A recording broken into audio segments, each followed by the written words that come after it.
Bismillahirrahmanirrahim. Assalamualaikum warahmatullahi wabarakatuh. Innal hamdalillah nahmaduhu wa nasta'inuhu wa nastahdihi wa nastaghfiruhu wa natubu ilaih. Wa na'udzu billahi min syururi anfusina wa sayyiati a'malina. May yahdihillahu fala mudilla lahu wa may yudlil fala hadiyalah. Wa asyhadu an la ilaha illallah wahdahu la syarika lahu. Wa asyhadu anna Muhammadan abduhu wa rasuluh. Allahumma salli ala Muhammad wa ala ali Muhammad kama sallaita ala ali Ibrahim innaka Hamidum Majid. Wa barik ala Muhammad wa ala ali Muhammad kama barakta ala ali Ibrahim innaka Hamidum Majid. Amma ba'd. Alhamdulillah, dengan izin dan limpah kurnia Allah Subhanahu wa taala, kita jumpa lagi hari ini untuk sambungan siri seterusnya dalam kelas pengajian tarikh Khulafa Ar-Rashidin yang kita dah mula lama dah. Jadi siri yang ke-14 kalau tak silap saya hari ini. Dan kebetulan hari ini adalah malam terakhir dalam bulan Syaban sebelum kedatangan bulan Ramadan, iaitu esok. Jadi disebabkan itu hari ini kita ringkaskan sedikit pengajian sirah kita. Sirah kita mungkin tak panjang sangat dan kita akan tambahkan sedikit maklumat berkaitan dengan persediaan menghadapi Ramadan, beberapa perkara yang berkaitan dengan bulan Ramadan, dan di hujung kuliah nanti mungkin kita boleh buka soalan yang berkaitan dengan bulan Ramadan. Baik, sebelum itu, Sana saya nak cari ini.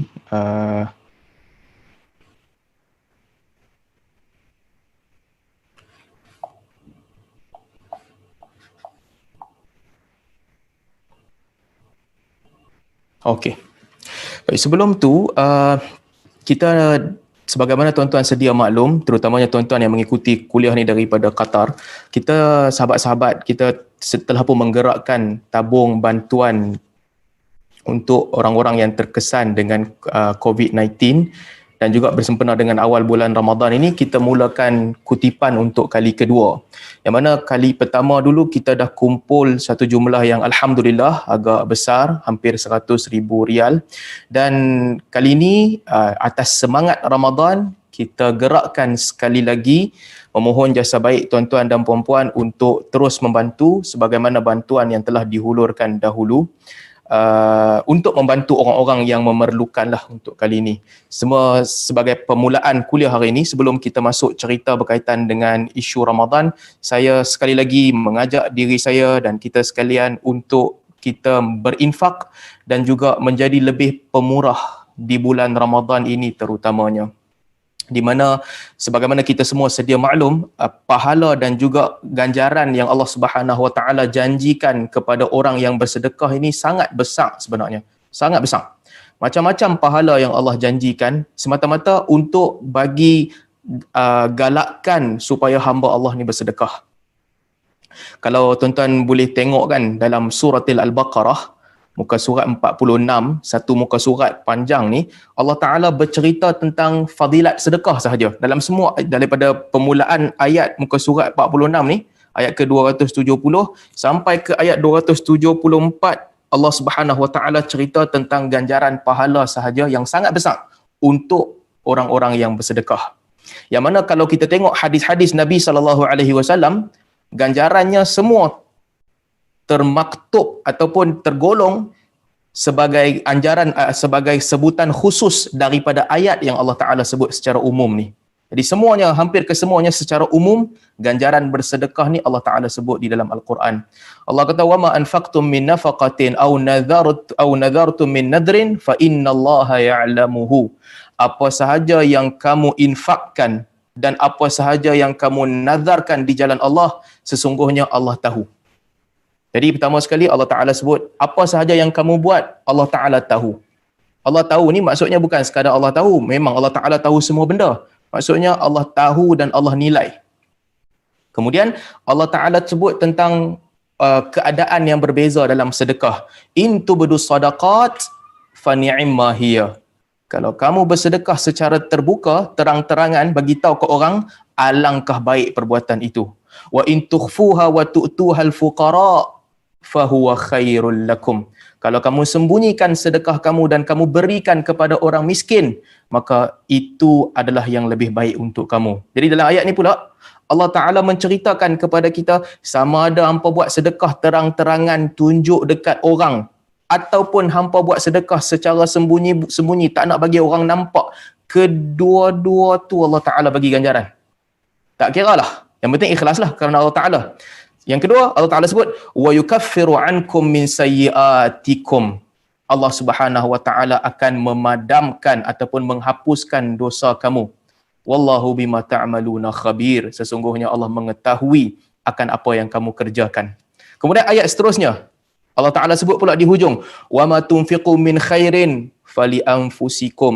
Apa sahaja infak yang kamu lakukan, infak kebaikan, untuk kamu. Untuk kamu. Kamu juga yang akan dapat balasan tu nanti. Jadi bila kita infak pada hari ini, bukan untuk orang lain. Orang lain dapat sedikit daripada apa yang kita bagi tu. Tetapi ganjaran sebenarnya, keuntungan sebenarnya untuk kita sendiri. Kebaikan tu akan balik kepada kita lebih besar daripada yang kita bagi. وَمَا تُنْفِقُونَ إِلَّا ابْتِغَاءَ وَجْهِ اللَّهِ وَمَا تُنْفِقُوا مِنْ خَيْرٍ يُوَفَّى إِلَيْكُمْ وَأَنْتُمْ لَا تُظْلَمُونَ. Dan tidaklah kamu bersedekah melainkan mengharapkan wajah Allah, dan tidak ada kamu sedekah daripada perkara baik melainkan akan diberi ganjaran kepada kamu serta kamu tidak akan dizalimi. Ini yang ketiga. Yang ketiga lah. First kali Allah Ta'ala kata Allah tahu kamu sedekah. Yang kedua Allah Ta'ala sebut hampa sedekah terang-terangan ke, hampa sedekah secara tertutup ke, semua baik untuk kamu. Yang ketiga Allah Ta'ala kata kalau kamu sedekah tu untuk kamu sendiri. Yang keempat Allah Ta'ala kata kalau kamu sedekah, Allah Ta'ala akan bagi ganjaran dan kamu tidak akan dizalimi. Kemudian seterusnya Allah Ta'ala kata, وَمَا تُنْفِقُوا مِنْ خَيْرٍ فَإِنَّ اللَّهَ بِهِ عَلِيمٌ. Di hujung ayat seterusnya, apa sahaja sedekah, infak yang kamu lakukan, Allah Subhanahu Wa Ta'ala tahu. Dan Allah Ta'ala sebut dalam ayat yang terakhir dalam muka surat 46, وَالَّذِينَ يُنْفِقُونَ أَمْوَالَهُمْ بِاللَّيْلِ وَالنَّهَارِ سِرًّا وَعَلَانِيَةً. Sesungguhnya orang-orang yang menginfakkan harta mereka pada waktu malam dan juga waktu siang dalam keadaan tersembunyi dan juga terang-terangan. Gabung semua sekali. Siang pun sedekah, malam pun sedekah, diam-diam pun dia sedekah, tunjuk ke orang pun dia sedekah juga. Falahum ajruhum 'inda rabbihim. Tidak ada apa yang lebih layak kepada mereka melainkan falahum ajruhum 'inda rabbihim. Sesungguhnya balasan itu ada di sisi Tuhan mereka. Wala khaufun 'alaihim. Dan janganlah mereka takut. Jangan takut maksudnya apa? Yang di depan ni nanti, masa hadapan di akhirat, senang untuk kamu. Wala khaufun 'alaihim. Tak perlu mereka berasa takut. Wala hum yahzanun. Dan janganlah juga mereka berasa sedih. Janganlah merasa sedih harta yang hampa buat keluar ni, yang habis, jangan rasa sedih. Allah Ta'ala bagi ganjaran. Wala khauf. Di hadapan nanti, apa yang akan berlaku di masa hadapan, kamu jangan takut. Jadi kalau tengok ayat ni kan, satu muka surat penuh, Allah Subhanahu Wa Ta'ala menceritakan tentang sedekah sahaja. Kamu bagi sedekah, Allah tahu. Kamu bagi sedekah, Allah bagi ganjaran. Kamu bagi sedekah, kamu takkan dizalimi. Kamu bagi sedekah, Allah akan kira dan gantikan kepada kamu. Kamu bagi sedekah itu untuk diri kamu sendiri. Banyak ayat ni. Dan last kali Allah Ta'ala kata, balasannya di sisi Allah Subhanahu Wa Ta'ala. Jangan takut dan jangan rungsing. Jadi tuan-tuan, dengan itu semangat kedatangan bulan Ramadan ini, saya sekali lagi menyeru diri saya dan juga sahabat-sahabat sekalian untuk kita sama-sama menggerakkan tabung bantuan COVID-19 siri yang kedua, dan kita harap supaya kita dapat kumpul, kalau tak lebih pun samalah sebagaimana yang kita kumpulkan ketika siri pertama dahulu. Dan kita semua, sahabat-sahabat yang kutip, sahabat-sahabat yang sumbang, kita semua tak kenal pun siapa penerima dan kita pun tak boleh nak verify siapa penerima. Kita cuma panjangkan dia kepada beberapa NGO yang sedia melakukan kerja kebajikan. Telah lama mereka berkorban kesusahan diri mereka buat kerja kebajikan, cari orang, kita salurkan kepada mereka dan mereka akan sampaikan kepada orang yang layak menerima. Jadi itu yang pertama sekali. Yang pertama, untuk kuliah hari ini saya ingin tekankan kepentingan untuk kita bersama-sama membantu menjayakan projek kita punya infak ini. Mana tadi cerita tu ketah tentang Ramadan? Hilang dah. Baik, tak jumpa. Okey, seterusnya. Tak jumpa kena cakap ikut sedap mulut lah. Tadi saya tulis sikit nak cerita beberapa perkara yang berkaitan dengan permulaan bulan Ramadan. Tapi ditakdirkan Allah Ta'ala, kertas tu pun hilang. So saya cakap ikut sedap lah sebelum kita cerita pasal buku ni. Jadi kita cerita sikit tentang Ramadan. Minggu ni kita buat kuliah pada hari Rabu kerana esok hari Khamis. Memanglah kita tahu esok hari Khamis. Dan esok juga adalah malam pertama bulan Ramadan. Dan esok juga akan bermula kita punya Qiyamul Ramadan. Akan bermula Qiyamul Ramadan. Kita semua sedia maklum bahawa tahun ini berbeza dengan tahun-tahun sebelumnya. Kita tak boleh pergi ke masjid berjemaah. Kita mungkin tak boleh berkumpul di rumah kawan-kawan, iftar jama'i ataupun sahur jama'i. Hilang. Tetapi dalam masa yang sama, kita semua tahu bahawa tahun ini dengan suasana yang baru ini, Allah Subhanahu Wa Taala bagi ruang yang sangat besar, ruang yang terpampang di hadapan kita untuk melakukan ibadat. Kalau sebelum ni kita kena bangun pagi di bulan puasa, kita kena pergi kerja. Tapi tahun ini insya-Allah ramai di kalangan kita yang tak kerja pun. Kita boleh bangun pagi pukul berapa nak bangun pun suka hatilah. Jadi ini peluang yang Allah Subhanahu Wa Taala bagi kat kita untuk menghidupkan malam Ramadan. Kita dapat, bila kita hidupkan malam Ramadan, manfaatnya dapat di bulan Ramadan sendiri dan juga nanti di akhirat insya-Allah. Untuk kita dekatkan diri kepada Allah Subhanahu Wa Taala. Kena buat plan. Kena tulis siap-siap. Kalau tak tulis pun kena rancang siap-siap. Apa nak buat bulan Ramadan ni? Esok nak start dah ni, esok malam. So sekarang ni kita dah kena ada plan. Kalau nak khatam Quran, bila boleh khatam Al-Quran? Bila kita boleh start, berapa banyak kita nak baca tiap-tiap hari, dan bila kita boleh khatam Al-Quran. So kita kena fikirlah masing-masing. Jangan plan yang menggunung tinggi. Plan yang menggunung tinggi ni biasa tahan 2 hari je, ataupun 3 hari. Paling lama 4 hari. Lepas tu habis terkontang-kanting. Kalau kita kadang-kadang baca Quran pun tak. Ramadan ni kita nak push betul-betul. Hari first kita bagi 4 juzuk, 5 juzuk. Macam tu kalau biasanya 4 hari je, lepas tu tumbang. Jadi cek diri kita, takat mana kemampuan kita, mulakanlah ibadat di bulan Ramadan. Dan macam yang kita sebut, sunnah Nabi SAW, awal Ramadan mereka bermula dengan ibadat yang bagus berbanding dengan bulan lain. Dan ibadat ini dipertingkatkan sehingga di akhir Ramadan. 10 hari terakhir bulan Ramadan, mereka ikat kain. Maksudnya bersedia, siap, siaga untuk berterusan beribadat kepada Allah Subhanahu Wa Taala. Jadi, inilah yang kita kena buat. Nabi SAW sebut dalam hadis, "Man qama Ramadan imanan wahtisaban, ghufira lahu ma taqaddama min dhanbihi."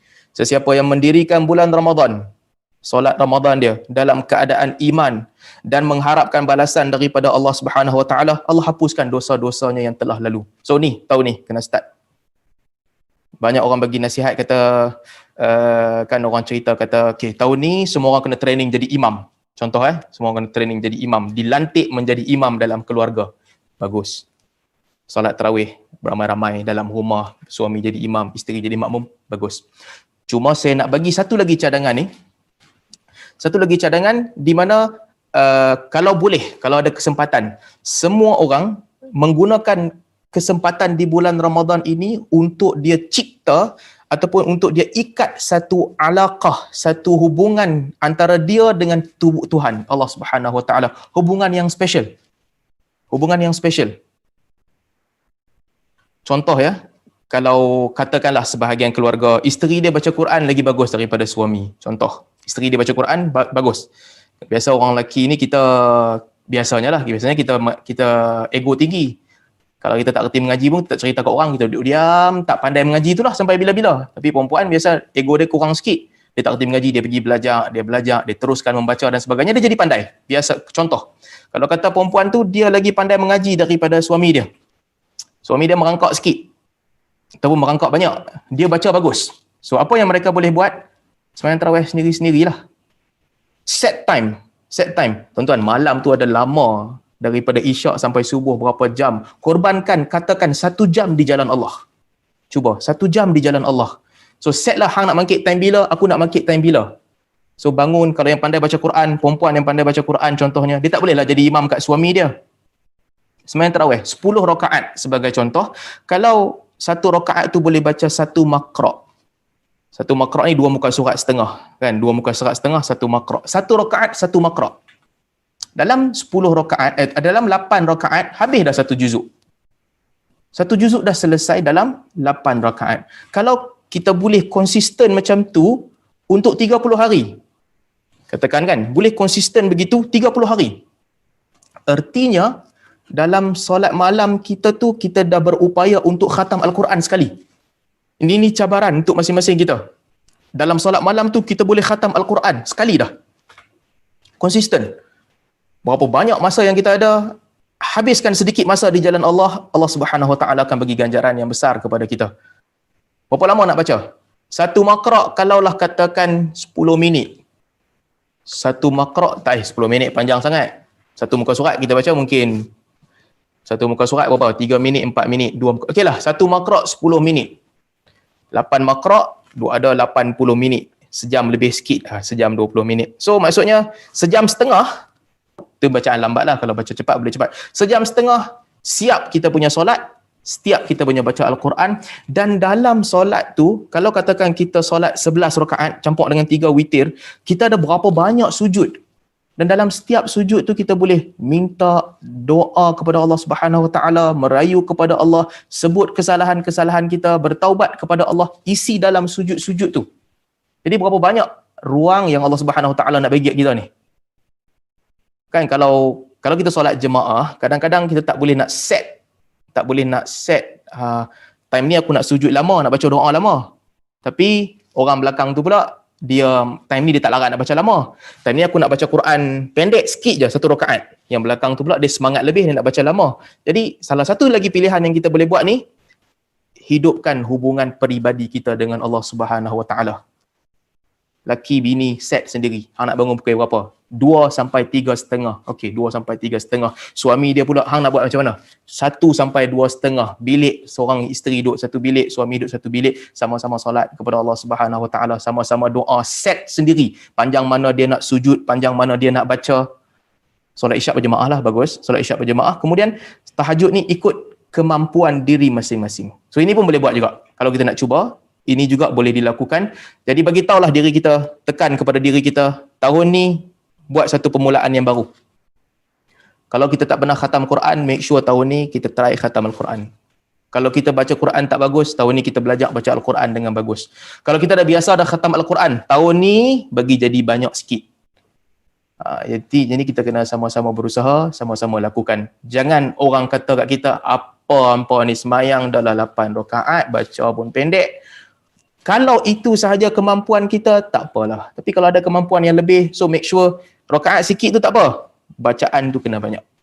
Jadi itu sedikit sebanyak saya tekankan, dan saya sekali lagi meminta kepada diri saya terutamanya, first sekali sebelum kepada tuan-tuan dan puan-puan, pendengar sekalian, ini adalah ruang yang Allah Subhanahu Wa Taala bagi sangat besar kepada kita.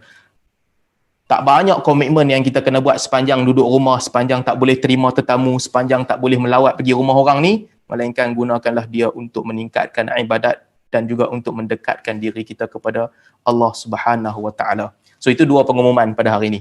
Satu, tentang kita punya infak COVID-19. Yang kedua, sedikit sebanyak tentang mengimarahkan bulan Ramadan ini dengan melakukan ibadat-ibadat sekadar kemampuan kita, untuk kita dekatkan diri kepada Allah Subhanahu Wa Taala. Baik, kita sambung sikit lagi kuliah kuliah sirah kita. Kita dah hampir sampai ke penghujung tentang peristiwa-peristiwa penting di zaman Omar sebelum kita masuk tentang perang-perang yang berlaku di zaman Omar. Baik, seterusnya muka surat 258. 258. Buku yang ni lah, yang siapa ada buku ni? 258. Yang tak ada buku boleh cari. Baik. Sikap tegas Umar radhiyallahu anhu di dalam hidupnya. Umar radhiyallahu anhu terkenal sebagai salah seorang khalifah yang sangat tegas dan sangat keras di dalam mempertahankan hukum hakam yang telah ditetapkan oleh Allah Subhanahu Wa Taala. Dia tak benarkan sesiapa pun bermain dengan hukum hakam ni, sesiapa pun yang tukar hukum hakam ni sepanjang dia hidup.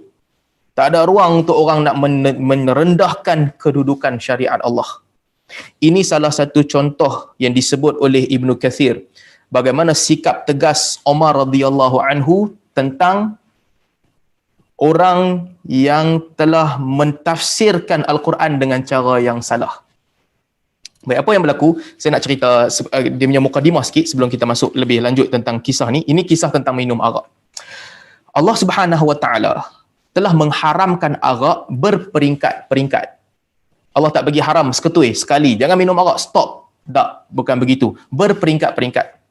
Dan Umar radhiyallahu anhu, dalam riwayat yang disebutkan oleh At-Tabari, dia terlibat dalam setiap peringkat ni. Dia terlibat. Maksudnya, dia ada kena-mengena. Cerita arak ada kena-mengena dengan dia. First sekali, sebelum arak diharamkan, Umar radhiyallahu anhu kata, arak ni menghilangkan akal kita. Dia pun minum. Tapi dia tahu yang arak ni menghilangkan akal kita dan menghilangkan harta kita. Allahumma bayyin lana fil khamri bayanan syafian. Dia doa, ya Allah, berilah kepada kami satu keputusan yang merangkumi semua benda, yang cukup tentang arak. Tolonglah bagi kepada kami satu keputusan yang jelas tentang arak. Allah Ta'ala turunkan ayat. Apa ayat tu? Yas'alunaka 'anil khamri wal maisir. Qul fihima ithmun kabirun wa manafi'u linnas wa ithmuhuma akbaru min naf'ihima. Ayat first Allah Ta'ala turunkan. Mereka bertanya tentang arak dan juga judi. Katakanlah bahawa di dalam arak dan judi itu terdapat dosa yang besar dan juga manfaat kepada manusia. Dan dosanya itu lebih besar daripada manfaat. So ni first sekali. Hin, Allah Ta'ala bagi hin. Hampa tanya sangat tentang arak dan judi. Wahai Muhammad, pergi beritahu dekat mereka, kata arak dan judi itu ada dosa yang sangat besar padanya. Dia membawa kepada dosa yang besar. Dan ada juga manfaat. Dosa dia tu lagi besar daripada manfaat. So mereka pun tahu, oh ada dia bawa kepada dosa, dia bawa kepada manfaat. Mereka pun macam biasa, teruskan hidup. Sehinggalah ada di kalangan sahabat Nabi SAW, dia pun tetap minum arak. Sampai dia minum, lepak. Kemudian time nak solat, mereka berhenti minum arak, mereka pun solat. Sehingga ada di kalangan mereka, sebab dia bila dah high minum, dia pun salah baca Al-Quran. Sampai salah baca Al-Quran. Diriwayatkan ada sahabat yang ketika mengaji, dia nak baca, Qul ya ayyuhal kafirun, la a'budu ma ta'budun, wa la antum a'biduna ma a'bud. Katakanlah, wahai orang-orang kafir, aku tidak akan sembah apa yang kamu sembah, dan kamu juga tidak sembah apa yang aku sembah. Ayat tu kan. Ada di kalangan mereka yang bila high sangat minum arak salah baca. Qul ya ayyuhal kafirun, a'budu ma ta'budun, wa la antum a'biduna ma a'bud. Katakanlah, wahai orang kafir, aku sembah apa yang hampa sembah, dan hampa tak sembah apa yang aku sembah. Disilap. Patutnya, aku tak sembah apa yang hampa sembah. Hampa pun tak sembah apa yang aku sembah. Silap baca. Sebab apa? Bagus punya tunggang. Maka Allah Ta'ala turunkan ayat kedua. Umar minta kepada Allah Ta'ala lagi, Allahumma bayyin lana fil khamri bayanan syafian. Ya Allah, turunkanlah penerangan yang jelas tentang arak. Allah turunkan ayat, Ya ayyuhalladzina amanu, la taqrabus salata wa antum sukara hatta ta'lamu ma taqulun. Wala junuban ila abiris sabil. Allah Ta'ala kata, wahai orang-orang beriman, janganlah kamu menghampiri solat dalam keadaan kamu mabuk hatta ta'lamu ma taqulun, sehingga kamu tahu apa yang kamu cakap, sehingga kamu sedar betul baru datang solat. So ayat yang kedua. Maka para sahabat pun apabila turun ayat ni, depa pun stop dah, dekat nak solat tak boleh minum arak. Betul-betul jelas, betul-betul sedar diri, mereka pun solat. Lepas solat, tunggang balik zaman tu. Kemudian Umar kata, Allahumma bayyin lana bayanan syafian fil khamr. Ya Allah, tak clear. Arak ni banyak sangat keburukan dia. Ya Allah, turunkanlah kepada kami penerangan yang jelas tentang arak. Lalu Allah turunkan, Ya ayyuhalladzina amanu, innamal khamru wal maisir wal ansab wal azlam rijsun min amali syaitan fajtanibuhu la'allakum tuflihun. Wahai orang-orang beriman, sesungguhnya arak dan judi dan berhala dan juga tenun nasib, rijsun, semua itu adalah najis daripada amalan syaitan. Jauhilah ia agar kamu beruntung. Innama yuridu syaitan an yuqi'a bainakumul adawata wal baghdha'a fil khamri wal maisir wa yasuddakum an dzikrillah wa anis salati fahal antum muntahun. Allah kata, sesungguhnya syaitan berkehendak berkehendak untuk memasukkan kamu ke dalam permusuhan dan kebencian dalam arak dan juga judi, dan juga memalingkan kamu daripada mengingati Allah serta melakukan salat, apakah telah cukup? Cukup tak lagi bayan ni? Cukup tak lagi penerangan ni? So, apabila turun ayat ni, jelaslah arak telah diharamkan. Baik, ayat ni saya nak cerita sikit. Hujung ayat ni Allah Ta'ala kata, fahal antum muntahun. Dah cukup ke belum? Macam tu lah. Cukup ke belum? Umar apabila dia baca ayat ni, kata Allah, Umar Al-Khattab kata, intahaina, laqad intahaina. Kalau begini ayat yang Allah Ta'ala turunkan, aku telah cukup. Aku tak ada apa dah nak cakap, dah clear dah tentang arak. Selesai dah masalah arak. Jadi, maksudnya ayat ni semua, dia ada kesan nafsiyah, psikologi dengan Umar. Umar duk tertanya, Allah Ta'ala turunkan, yas'alunaka 'anil khamri. Mereka bertanya tentang arak. Last sekali Umar duk tanya lagi, ya Allah turunkan bayan. Allah sebut last sekali, fahal antum muntahun. Dah habis kah tanya? So, kena betul dengan jiwa Umar. Bila datang zaman Umar, ada kes di mana 2 orang telah ditangkap minum arak. Dan mereka 2 orang ni sahabat Nabi SAW. Satu dalam buku ni disebut Dirar. Disebut Dirar, saya tak pasti. Cuma saya rasa mungkin Dirar Ibn Al-Azwar. Dirar Ibn Azwar ni, kalau tuan-tuan masih ingat, dia yang telah membunuh Malik bin Nuwairah ikut tentera Khalid. Pergi bunuh Malik bin Nuwairah, yang lepas tu Khalid pergi kahwin dengan bini Malik ni. Dulu kita dah cerita dah. So Dirar. Saya ingat saya mungkin Dirar Ibn Azwar. Dan juga Abu Jandal Ibn Suhail. Abu Jandal bin Suhail ni yang masuk Islam lama dulu. Di zaman Nabi SAW dulu, yang dia ada kisah apabila perjanjian Hudaibiyah ditulis. 2 orang sahabat Nabi, mereka ditangkap minum arak. Apabila ditangkap minum arak, dan mereka bila ditangkap, Abu Ubaidah yang tangkap mereka di Syam pada ketika itu, mereka kata, minum arak ni Allah Ta'ala tak bagi kita buat. Tetapi arahan untuk jangan minum arak tu tak kuat. Dia kata tak kuat. Sebab di hujung ayat larangan arak, Allah kata fahal antum muntahun. Tidakkah kamu mahu berhenti? Maksudnya bunyi dia macam fahal antum muntahun. Tidakkah kamu nak berhenti? Bunyinya, kata Abu Jandal dan juga Dirar, macam ada pilihan, ada option. Abu Ubaidah, bila dia dengar tafsiran yang dia rasa tak kena tafsiran ni, tak betul, dia tulis kepada Umar Al-Khattab radhiyallahu anhu, wahai khalifah, aku tangkap mereka 2 orang ni, aku tangkap mereka atas kesalahan minum arak. Mereka kata ke aku, ayat Quran kata fahal antum muntahun. Tidakkah kamu mahu berhenti? Al-Quran macam bagi option, bunyi dia. Tulis kepada Umar. Bila sampai surat tu kepada Umar, sekarang masalah. Umar punya faham ayat ni lain. Umar punya faham ayat ni turun pasal dia. Dia duk tanya-tanya, ya Allah turunkan ayat, sampai Allah kata fahal antum muntahun. Dah habiskah nak tanya banyak sangat? Umar punya fikir macam tu. Dan 2 orang ni pula, Dirar dan juga Abu Jandal radhiyallahu anhuma, depa kata ayat ni turun, kata dah habis ke, nak berhenti ke? Lalu Umar pun kumpul para sahabat, fuqaha sahabat di Madinah, dia kumpulkan mereka. Umar panggil depa semua, Umar tanya, apa pandangan kamu tentang tafsiran ayat ni? Betul ke macam mereka kata yang boleh kalau nak minum, ini sekadar nasihat? Umar ni biasa dia akan kumpul fuqaha di kalangan sahabat. Bila ditanya mereka, mereka semua bersepakat. Para sahabat Nabi semua bersepakat. Mereka bagi tahu ke Umar, ya Umar, tafsiran dia ni tak betul. Jangan pandai-pandai tafsir Al-Quran sesuka hati. Tafsiran yang betul dalam ayat ini bererti arahan untuk berhenti minum arak. Bukan optional, suka hati nak minum ataupun nak berhenti. Para sahabat beritahu ke Umar, ini kena jaga ni. Kadang-kadang tafsiran ni, zaman kita ni lagi lah, ada orang sufi, mana punya sufi, dia bawa mai Al-Quran, dia tafsir ikut suka hati dia, dia cerita dan orang ikut. Banyak berlaku di zaman kita. Di zaman para sahabat, mereka sangat berhati-hati dengan tafsiran yang macam ni. Umar terus kumpulkan para sahabat. Tanya, betul ke cara mereka tafsir ni? Boleh terima ke tafsiran yang macam ni? Maka fuqaha, sahabah, semua bersepakat bagi tahu dekat Umar, ini tak betul. Mufti Umar semua bagi tahu dekat dia, yang ni tak betul wahai Umar. Umar pun tulis surat kepada Abu Ubaidah Ibn Jarrah, bagi tahu, wahai Abu Ubaidah, hang tangkap depa 2 orang. Dirar dan juga Abu Jandal. Hang bagi tahu kat depa, apakah kamu mengaku bahawa arak ini haram? Kalau mereka mengaku bahawa arak itu haram, sebat mereka 80 kali. Kalau mereka tak mengaku arak itu haram, bunuh mereka 2 orang. Asalnya sebat je.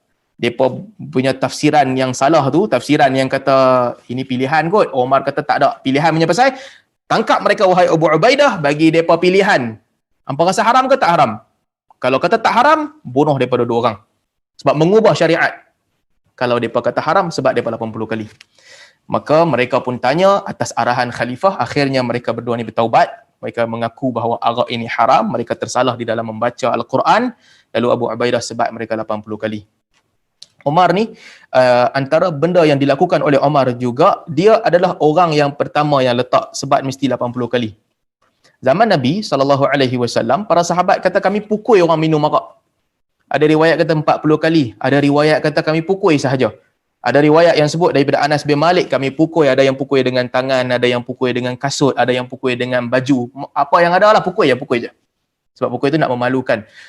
Jadi Umar Al-Khattab radhiyallahu anhu, di zaman dia start dengan pukulan sebanyak 80 kali minum arak. So dia standardize 80 kali untuk kesalahan minum arak. Dan apabila dilaksanakan hudud, Abu Jandal radhiyallahu anhu, dia ketika itu syaitan ganggu dia. Sebab kesalahan dia tu besar. Mengubah ayat Al-Quran, maka syaitan pun datang, syaitan pun bisik kepada dia, bagi tahu kepada hang telah hancur dan hang telah binasa wahai Abu Jandal. Mana boleh hang melakukan kesalahan yang sebesar ini? Tak ada dah keampunan untuk hang. Lalu dia pun tulis kepada Umar Al-Khattab radhiyallahu anhu, bagi tahu wahai Umar, aku datang dalam jiwa aku perasaan begini. Betulkah kesalahan aku ni tak ada pengampunan dah? Mentafsirkan ayat Quran dengan cara begini, tak ada pengampunan dah di sisi Allah. Umar radhiyallahu anhu tulis surat kepada Abu Jandal, bagi tahu kepada dia Allah Taala ampunkan. Allah sebut di dalam Al-Quran, innallaha la yaghfiru an yushraka bihi wa yaghfiru ma duna dzalika liman yasha wa may yushrik billahi faqad iftara ithman 'azima. Sesungguhnya Allah tidak akan mengampunkan dosa orang yang melakukan syirik, dan Allah ampunkan dosa selain daripada syirik bagi orang yang Allah kehendaki. Sesiapa yang melakukan syirik, sesungguhnya dia telah melakukan dosa yang besar. Umar kata kepada Abu Jandal, bertaubatlah kamu. Betul hang punya salah tu besar. Hang tafsir Al-Quran sesuka hati, bertaubatlah kamu. Umar bacakan, dia tuliskan juga ayat, qul ya ibadiyalladzina asrafu ala anfusihim la taqnatu min rahmatillah innallaha yaghfiru dhunuba jami'ah. Katakanlah, wahai hamba-hambaku yang telah melampaui batas terhadap diri mereka sendiri, janganlah kamu berputus asa daripada rahmat Allah. Sesungguhnya Allah mengampunkan dosa-dosa. Umar tulis kat dia, jangan khawatir. Pintu pengampunan, pintu taubat tu terbuka. Ini dia Umar. Hang nak lawan, hang ubah agama, hang cari pasal, dia tulis kepada Abu Ubaidah, bunuh mereka.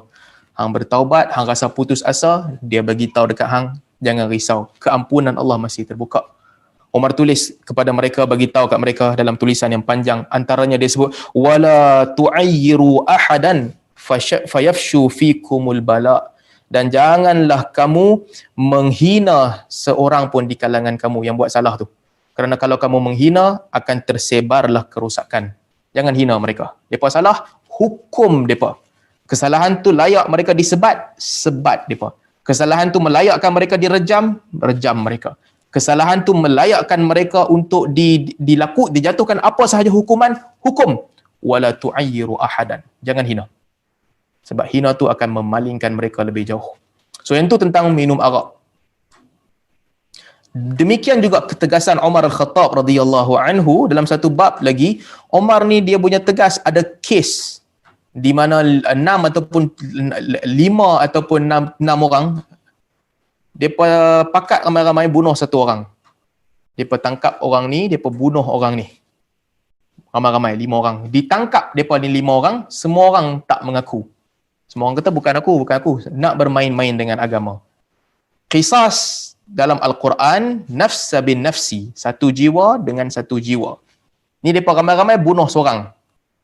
Maka urusan ini diangkat kepada Umar. Dia bertanya dekat Umar. Qadhi tanya kepada Umar, apa hukuman yang kami nak letak? Kami ada tangkap 7 orang ni. Dah tangkap dah 7 orang. Tapi semua orang tak mau mengaku bunuh. Nak hukum yang mana satu? Umar punya bijak ni, Umar dia punya pertimbangan ketika ni, kalau mereka kesemuanya dilepaskan, nanti lepas ni nak bunuh orang, pakat ramai-ramai. 5-6 orang, tangkap seorang, bunuh orang tu, lepas tu semua orang jangan mengaku, selamat, selesai.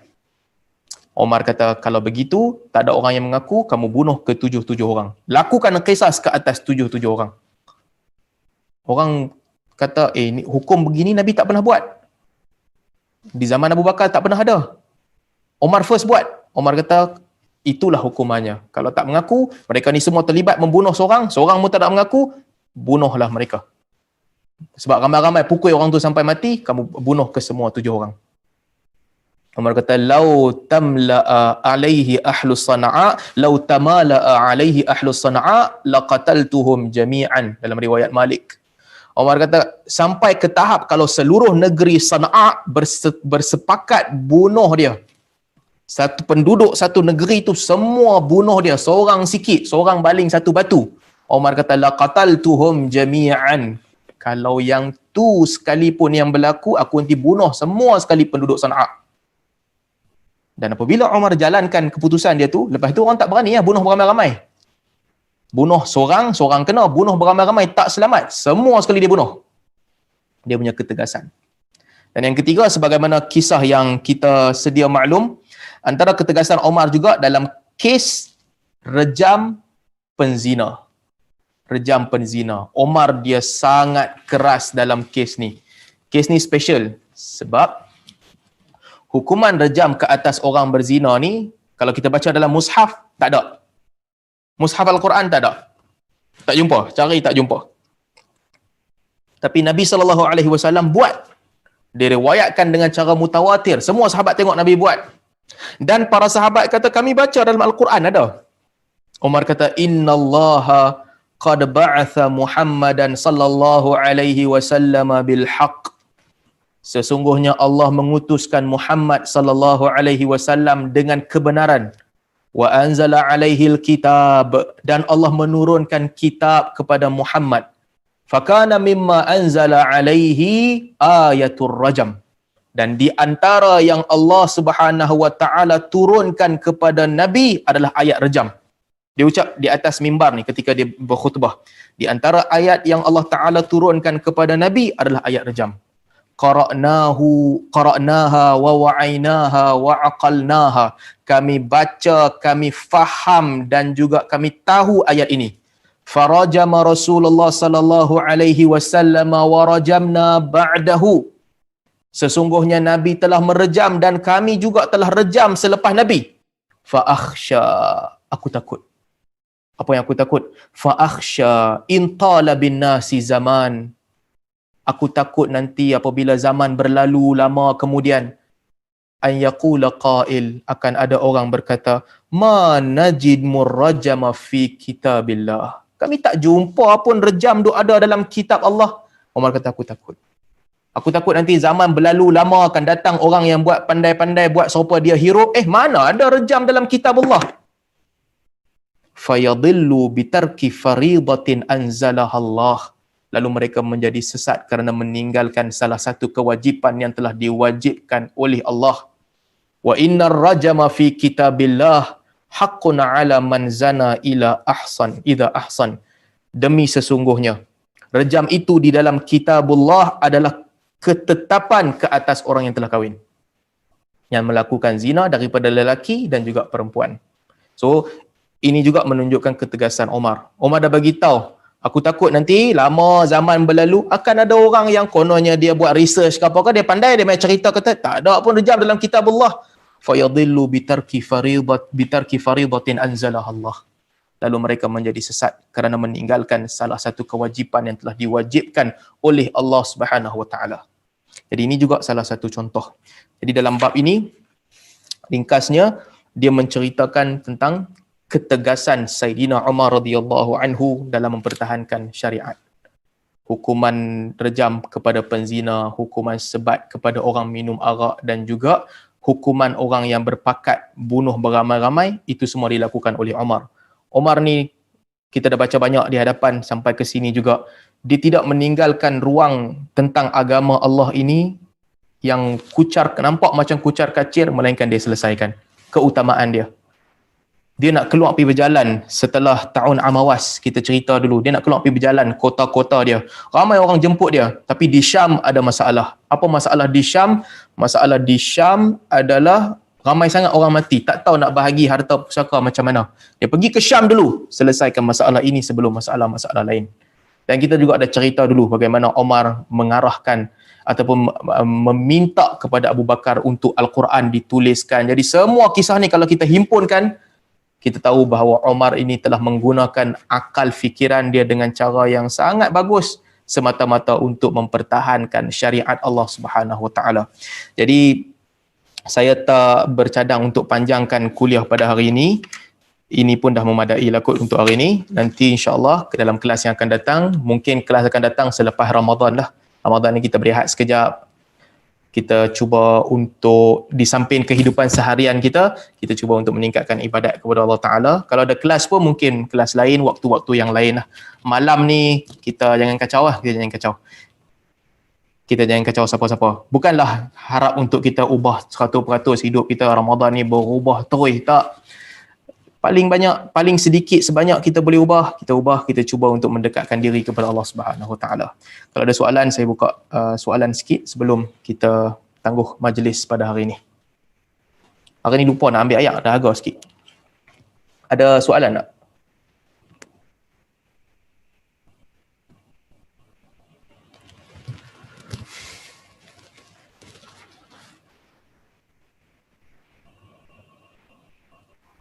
Ada soalan dari Azri.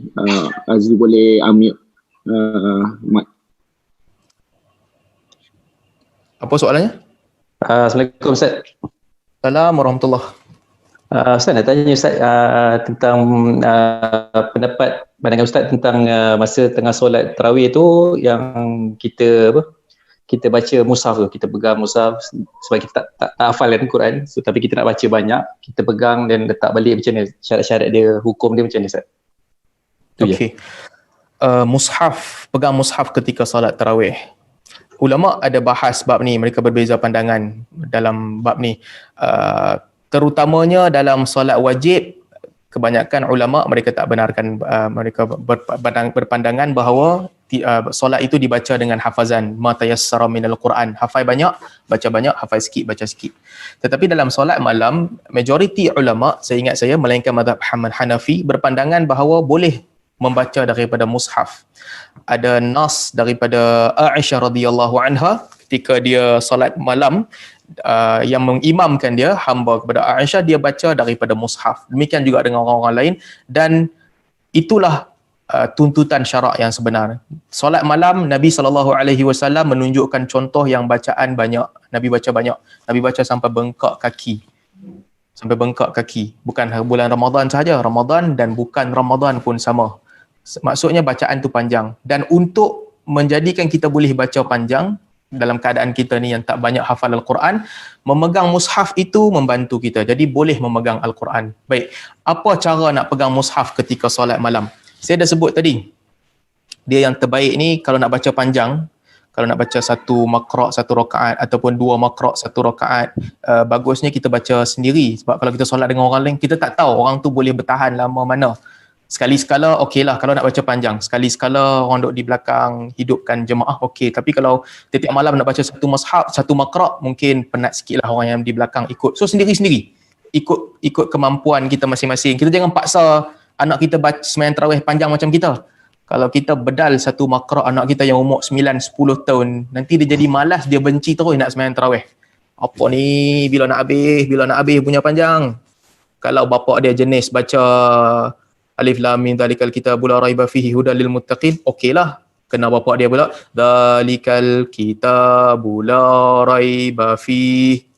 Jenuh anak dia satu makra'. Stres juga orang kat belakang. So kalau nak baca panjang, baca sendiri-sendiri. Apa cara dia? Ada orang buat komersial sikit. Mereka jual speaker stand, dia jual mushaf yang kedabak punya besar tu, duduk kira daripada jauh boleh nampak lah. Mata macam mana punya teruk pun boleh nampak punya. Ada yang buat mushaf color-color, yang ada idgham color lain, ikhfa color lain. Terpulang masing-masing. Itu mereka buat inisiatif tu untuk memudahkan orang. Tuan-tuan rasa mampu nak beli stand dengan mushaf tu, buatlah begitu. Rasa lebih selesa nak mushaf yang besar ke dabak tu, letaklah mushaf yang besar, buka, bacalah dengan senang. Kalau tak cukup besar juga, nak stream page Al-Quran dengan TV, nak letak dekat TV depan mata, buka sebesar-besar TV 60 inci nak baca Al-Quran pun boleh juga buat begitu. Kalau tak ada apa-apa, sekurang-kurangnya ada Al-Quran yang kecil, boleh letak dalam poket ketika kita baca, angkat, baca, kemudian nak rokok, letak dalam poket ataupun letak atas meja sebelah kita, rokok dan sujud. Bila bangun balik, angkat balik mushaf tu, baca, ikut kemampuan masing-masing dan ikut keselesaan masing-masing. Tak ada garis panduan. Tak ada garis panduan, mesti pegang 2 jari, mesti pegang 3 jari, mesti letak macam ni, mesti tak boleh pegang langsung. Ini semua tak ada. Solat tarawih adalah solat yang tatawwu'. Solat yang kita optional, sukarela. Bila sukarela, berdasarkan kemampuan kita. Jangan buat tambah benda baru pula lah. Benda yang dah ada dalam solat, selagi mana kita qiyam betul, selagi mana kita niat solat, pegang mushaf ataupun tengok mushaf kat depan, ataupun kita alihkan mushaf dengan 1 jari kita, masih lagi okey. Masih lagi okey. Kalau baca panjang sangat, contoh, macam mana nak buat baca panjang sangat, berpeluh-peluh, tangan dah nak kena lap sikit kat sini, batai tak? Tak batai. Dalam hadis diceritakan, Nabi SAW punya panjang baca, sampai para sahabat ada di kalangan mereka letak tali kat belakang. Takut terjatuh tak kira orang kata jatuh ni tak menerap terus, jatuh ada tali tahan kat belakang. Sebab panjang sangat. Jadi, balik kepada soalan, apa-apa sahaja cara yang mudah bagi kita, mushaf yang ada dekat rumah tu pun dah cukup dah. Nak lebih selesa, nak pakai sejadah yang 2 inci, 2 inci janganlah, tinggi sangat. Yang sedap sikit, mushaf dekat depan, ada stand, terpulang masing-masing. Wallahu a'lam. Soalan dari ni, Azwira. Azwira, boleh tanya soalan? Assalamualaikum Ustaz. Assalamualaikum warahmatullahi. Sihat Ustaz? Sihat, Alhamdulillah. Lama Ustaz, tak jumpa. tu sikit Ustaz, cerita sikit pasal zakat fitrah Ustaz.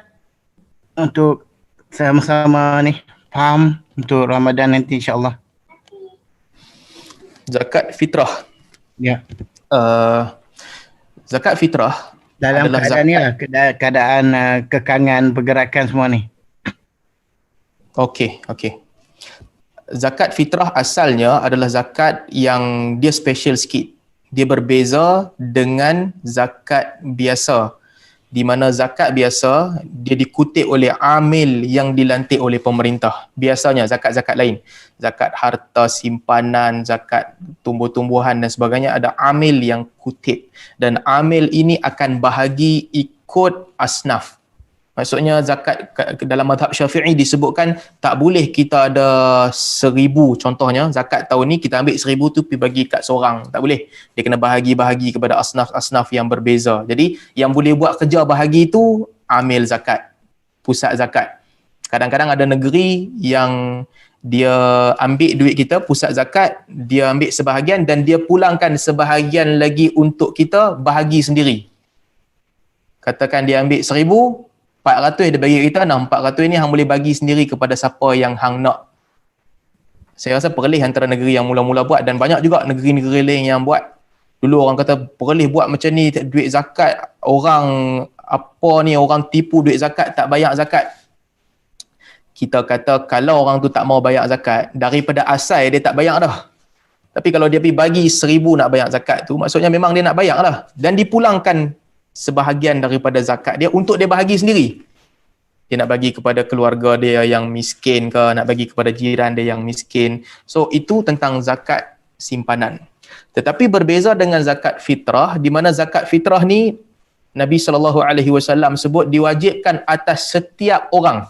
Miskin pun kena, kaya pun kena, lelaki pun kena, perempuan pun kena, baligh pun kena, tak baligh pun kena. Dikeluarkan sebelum solat Aidul Fitri.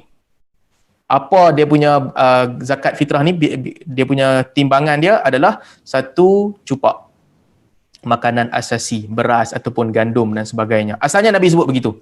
So di zaman Nabi SAW, apa yang berlaku adalah semua orang ambil 1 cupak untuk bagi pihak 1 orang, bagi ke orang miskin. Ataupun bagi kepada amil ambil dan bahagi kepada orang yang perlu sebelum solat Aidul Fitri. Kemudian bila banyak sangat zakat, para ulama mereka memikirkan apa nak buat dengan beras ni, macam mana nak uruskan beras banyak-banyak sebelum hari raya, susah. Atas dasar itu mazhab Hanafi membenarkan zakat fitrah dikutip dengan nilai. Mazhab Hanafi benarkan kutip dengan nilai. Mazhab Syafi'i tak bagi. Sebab mazhab Syafi'i kata zaman Nabi orang bagi dengan benda ni, kena bagi dengan makanan asasi itu sendiri. Tak boleh ubah. Cuma makanan asasi boleh ubah. Di tempat yang tak ada kurma, tak ada beras, mereka makan spaghetti, hang bagi tepung spaghetti. Boleh. Di tempat yang makanan asasi mereka jagung, bagi jagung. Boleh qiyas. Tetapi mesti bagi makanan tu. Sebab Nabi tunjuk makanan. Imam Syafi'i kata. Imam Hanafi pula kata, kalau semua orang bagi makanan, siapa nak urus? Kalau kampung tu satu orang miskin, 10 orang kaya, 10 orang bagi, satu orang kaya, 5 orang anak, 10 orang bagi seorang 5 cupak, penuh rumah dia dengan beras. Akhirnya dia tipi jual beras tu dengan harga yang murah sebab dia tak perlu beras. Dia perlukan benda lain, maka dalam mazhab Hanafi boleh dibayar dengan nilai. Jadi nilai itu dibayar, senanglah diuruskan oleh amil-amil zakat. Nilai jugalah yang dibahagikan kepada orang. Ini khilaf. Zaman sekarang ni, dalam konteks negara yang besar, kawasan yang luas dan sebagainya, nilai lebih mudah berbanding dengan makanan asasi. Sebab makanan asasi susah nak diuruskan. Kalau kita cuba minta semua orang bagi makanan asasi, akhirnya takkan terurus. Akan ada makanan tu yang dibuang, akan ada makanan tu yang dijual balik dekat tauke makanan. Tauke tu untung. Dia jual mula-mula harga yang mahal sikit, orang pergi bagi zakat, orang terima zakat, nak jual balik dekat dia beras second hand. Okay, but first you'll need to unlock your Tak, saya bukan cakap dengan phone ni. open it. Lepas tu, tokek kedai tu yang untung lah sekali.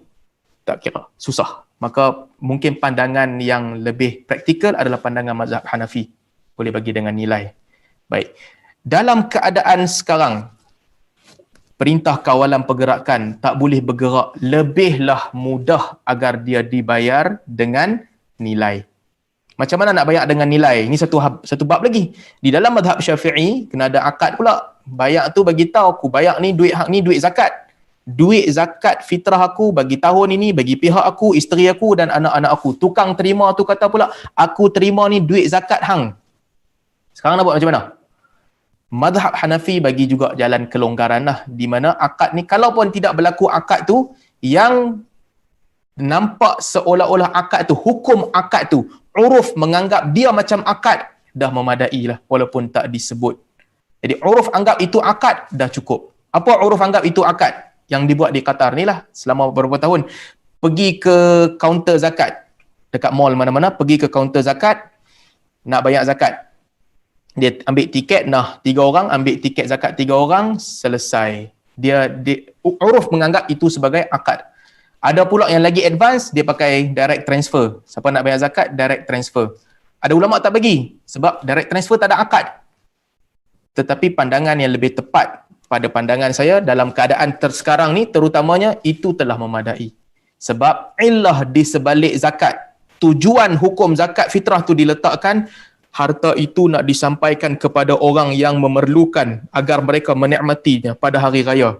Jadi selagi mana tujuan itu tercapai, nilai dia tetap sama nilai dengan satu cupak, bukan cupak ke gantang, satu gantang beras, bukan cupak satu genggam, satu gantang, nilainya sama, dibagi kepada orang yang layak dalam bentuk online pun okeylah. Ikut apa yang ditetapkan oleh kerajaan. Cuma jangan tak bayar zakat je. Bayarlah zakat dengan apa sahaja cara yang mudah pada ketika ini. Kita telah meninggalkan banyak perkara yang penting kerana COVID ni. Kita meninggalkan solat Jumaat, kita meninggalkan solat jemaah. Terpaksa. Ini semua terpaksa. Maka terpaksa jugalah kalau kita tak boleh nak pergi bayar zakat betul-betul, transfer online sahaja yang ada, dia masuk dalam bab yang sama. Doakan situasi ini berubah tahun-tahun yang akan datang, Allah Ta'ala permudahkan urusan kita. Ustaz sikit Ustaz. Transfer online pun masih afdal untuk kawasan kita bermukim ni lah. Kalau nak online ke Malaysia, ke lagi afdal di Qatar lah kot. Ke macam mana? Di mana kita tinggal, di mana kita sambut hari raya, di tempat itu zakat fitrah dikeluarkan. Sebab balik kepada hukum asal, qutul bilad, dengan makanan asasi penduduk negara tu, menunjukkan bahawa di negeri itulah kita bahagi sendiri. Melainkan kalau tinggal di negeri yang tak ada orang miskin, cari-cari orang miskin tak jumpa, negeri lain banyak orang miskin. Dalam keadaan tu, kalau bagi dekat negeri lain, dan pemerintah negeri asal tu tak marah, Pemerintah tak kata hang mesti bayar kat negeri ni. Boleh dalam keadaan tu nak bagi kat Malaysia. Saya rasa Qatar punya situasi macam itulah. Pemerintah tak paksa kita bayar dekat sini. Orang miskin dekat sini pun susah nak bagi. So kalau kita pergi bagi kat Malaysia, okey, tak ada masalah. Tapi kalau orang yang duduk di Malaysia, pemerintah minta bayar dekat amil. Ya. Amil pula bahagi kepada penduduk tempatan. Dia gatai nak pergi bayar kat mana punya negeri, yang tu tak boleh lah. Lebih utama dia bayar di negeri dia. Jadi itu situasi yang berbeza, membawa kepada sudut yang berbeza untuk melihat hukum zakat ni. Okey. Terima kasih. Okey.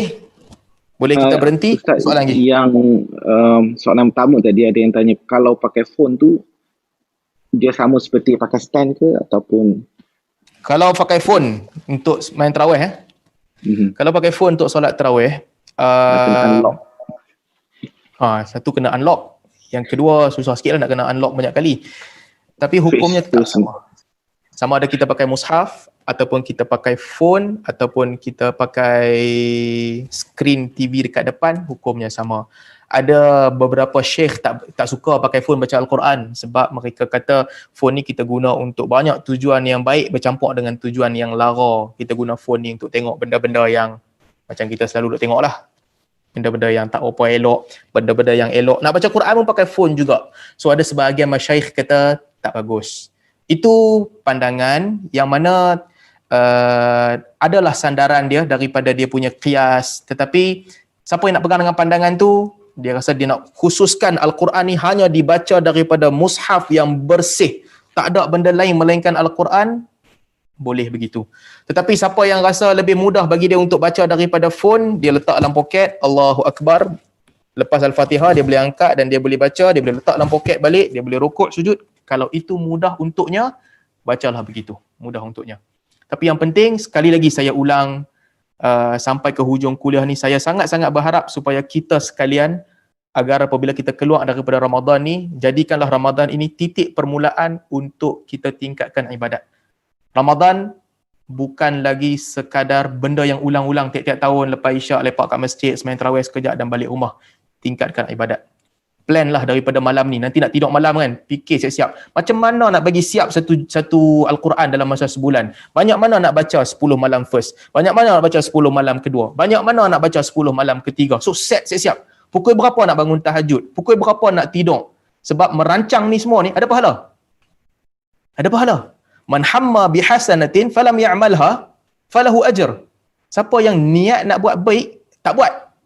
Malam ni tidur kan, sebelum tidur ni semua orang kita kena try fikir plan siap-siap. Macam mana nak buat Ramadan ni?